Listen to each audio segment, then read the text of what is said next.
Hello everybody, welcome to Lupus Fitness 323. My name is Angel. Today we are going to talk about pushing the pace. Now, by pushing the pace, what I mean is we have to know when we're plateauing as far as working out the body, mind, and soul when it comes to dealing with diseases in the body that are life-altering and life-changing. Okay? I'm going to ask 3 questions. And these questions you have to ask yourself when you're doing any type of training that involves any of the 3 aspects that I just talked about, which is the mind, body, and the soul, or the spirit. When is it time to push yourself? Okay, that's one. The second one, when do you know or when do you think you might be stagnating? Now those 2 sound similar, but I'll break it down later, okay? And the last one would be, if you're training your body, would be if what you stuck to has already gotten too easy. All right? Now the first one I'm gonna talk about is, when is it time to push yourself? That answers the last question. When your set or your exercise is getting too easy, one way I do it is usually I have a timer. In the beginning, when I first start out, any type of workout, I time how long it takes me. You know, I treat it like an obstacle course. From the beginning of the obstacle course to the end of the obstacle course, the time goes. When I end it, I mark the time. Let's say, for example, one exercise or one regimen should take 45 minutes. And let's say I stick to that for like 2 months. Now I'm beating it in 30 minutes. That may be a time where you're clearly have advanced as far as stamina, strength, and the ability to have accustomed to the regimen. So that's one. The second one, when you might be stagnating. Now this would translate to the first one, but let's say you have different regimens, okay? And you're no longer feeling as though you're, how do I say, exerting your body. There always has to be an end point to working out. Now again, for us it's a little bit more complicated. We do not want to exhaust ourselves, okay? We do not want to exhaust ourselves. What we want to do is get to a point where our mind is clear. There's a difference. When you're exhausted, you're basically beaten up physically. You'll fall down. You won't be able to stand up anymore, or you're gassed. You won't be able to talk properly. When your mind is clear, you are tired. You understand? But you're tired enough to know that you are exhausted, but not enough to still be able to go do something right after your workout. That's the type of exhaustion you're looking for, where you can, how do I explain it? You can still do stuff after the workout, no problem. You understand? You may be a little bit exhausted, you might be a little tired, your body might feel a little tired, I can't lift a certain thing anymore, or let's say you've done like 50 push-ups straight. You can barely do 20, but somehow you push yourself to do 20, and then you push yourself to do 30, and then 35, and then 40. You kind of push yourself up that way. And now 50, you're like, ugh, but you're still able to get up. You're still able to do stuff. That's the type of exhaustion we're trying to look for. Okay, that's the type of exhaustion that'll clear your mind. That's what you're looking for. Why is that important for people like us? It's important for people like us because the stress of dealing with a life-altering and life-changing disease is insurmountable. You understand? And this could make everything feel the same way, insurmountable, unable to accomplish anything because you're stuck with this big problem that's a constant in your life. So that's why you want to go for that clear-mindedness. Now,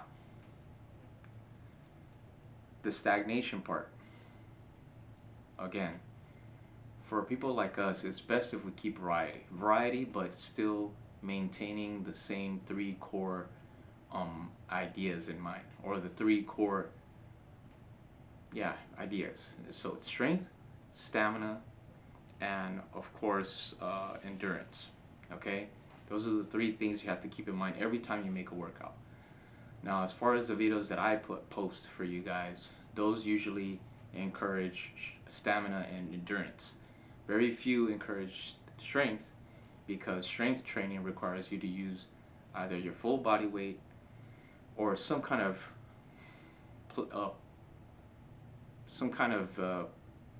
weight placement on you. Okay, now push-ups, squats is a great one.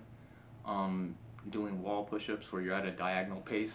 I mean, diagonal, like where you're like this, right? You're coming down like this.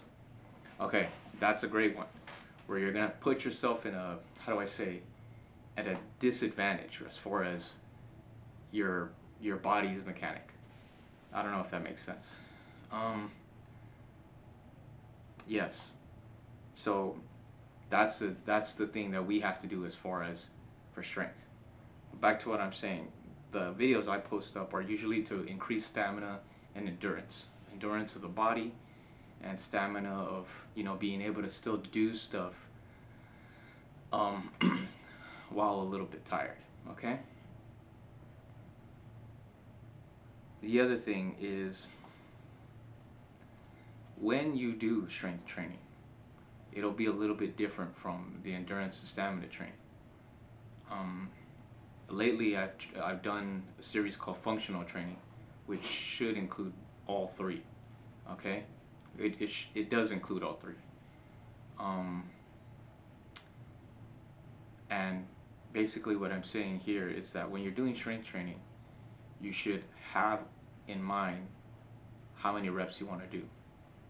If the reps are too easy, you have to up it. If the reps are too hard, or maybe the number is too high, you have to bring it down a little. Okay, there's a sweet spot. All right, and that sweet spot you have to know by trial and error.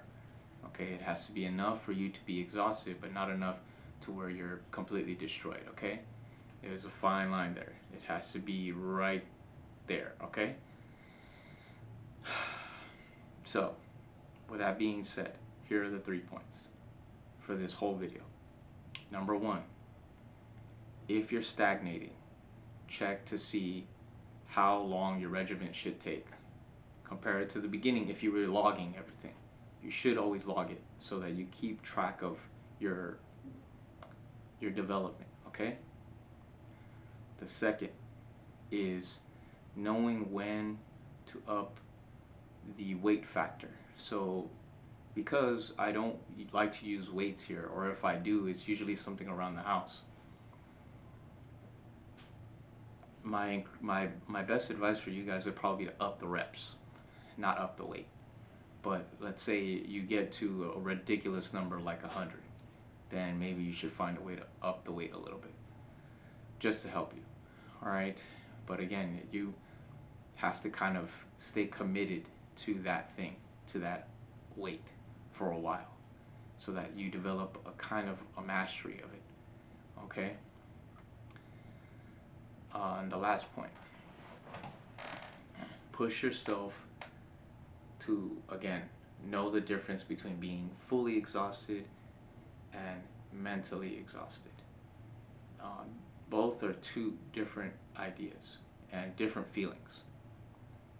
The being exhausted via body means you can't do nothing after your workout. This is not what you should do. Okay? This is obviously a suggestion, but again, I'm advising people with conditions similar to mine. Do not exhaust yourself to where you cannot do tasks after the workout. Okay? You want to exhaust yourself mentally so that you clear your mind, so that you reach that zen. Okay? Basically your mind stops thinking things and it just goes blank. That's what you're shooting for. Okay? So yes, Don't get winded when you're working out. You should still be able to do stuff after you're working out, or any exercise, mental, physical, or spiritual.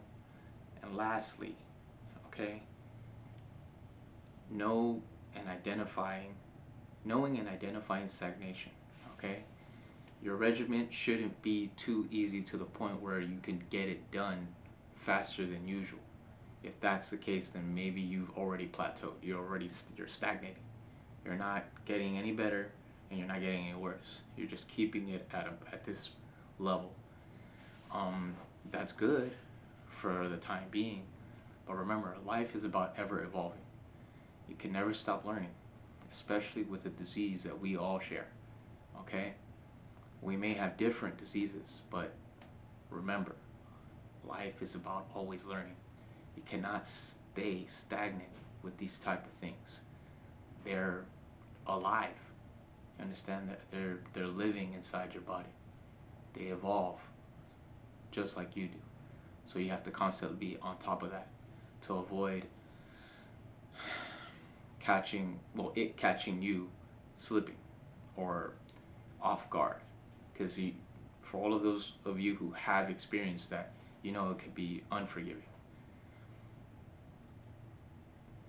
So with that, hopefully I made my points clear.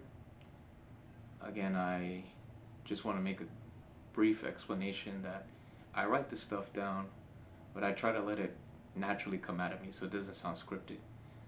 I do write the idea points and maybe some details, but I try to come off from my experience with dealing with this so that you guys can sense a little bit of authenticity towards me. Because I know it's hard. It's really hard. And I'm a person who likes to, how do I say, be resourceful with what I have.